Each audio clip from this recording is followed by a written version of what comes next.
আপনারা ইতিমধ্যে অবগত আছেন যে প্রতিকুর রহমান নামে যে একজন কমরেড আজকে তৃণমূল দলে যোগদান করলো। দেখুন, শিক্ষিত ছেলে হিসাবে আমি এটুকু বলতে পারি যে ছেলেটার মধ্যে ট্যালেন্ট ছিল,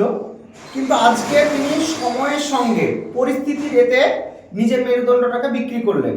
যেটা গোটা বাংলায় আজকে সাধারণ ইয়ং জেনারেশন তারা সরকারের পরিবর্তন চাইছিল।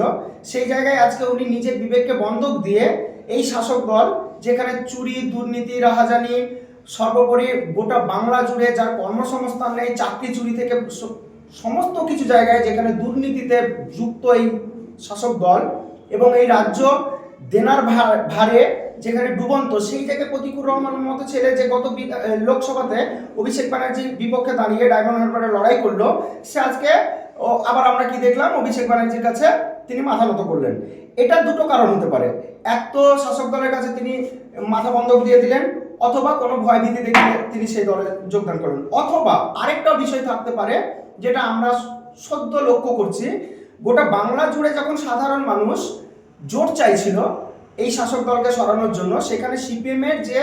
একদম সিপিএম বলুন, কংগ্রেস বলুন, এরা যে বাংলার সত্যিকারের ভবিষ্যতের দিকে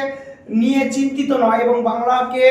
আজকের দিনে দাঁড়িয়ে সমস্ত দিক থেকে যেখানে বাংলা পিছিয়ে পড়েছে, সেই জায়গায় এরা একজোট হয়ে যে বাংলা থেকে এই শাসক দলটাকে সরাবে, তার কোনো চিন্তা ভাবনা সুদৃঢ় মানে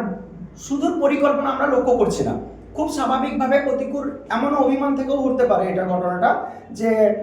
যেখানে বিরোধী দলগুলো চাইছেই না হয়তো যে তৃণমূল কংগ্রেসটা এখান থেকে সরে যাক, তাহলে আমি কেন সেখানে থাকবো, এটাও একটা অভিমানজনক হতে পারে, সেটা প্রতিকূলই জানে। কিন্তু এটুকু বলতে পারবো একজন ইয়ং জেনারেশন হিসাবে যে প্রতিকূল ট্যালেন্টেড ছেলে হওয়া সত্ত্বেও সে যে তৃণমূল কংগ্রেসে যোগদান করলো, এটা বলতে গেলে আত্মঘাতী গোল হলো। কারণ বাংলা যেখানে চাইছে শাসক দল চলে যাক, বিতাড়িত হোক, গণতন্ত্রের পদ্ধতিতে তারা এইখানে পরাজিত হোক, এখানে বাংলার সার্বিক উন্নয়নের ক্ষেত্রে আজকে তৃণমূল সরকারকে যেখানে কফিনে পুঁতে দেওয়া উচিত, সেখানে প্রতিকূলের মতো ছেলেটা তৃণমূলে যাচ্ছে, এটা গণতন্ত্রের পক্ষে, রাজনৈতিক পশ্চিমবঙ্গের সুস্থ রাজনীতির পক্ষে সঠিক নয়, মানে লক্ষ্য নয়, এটা এটুকুই বলবো।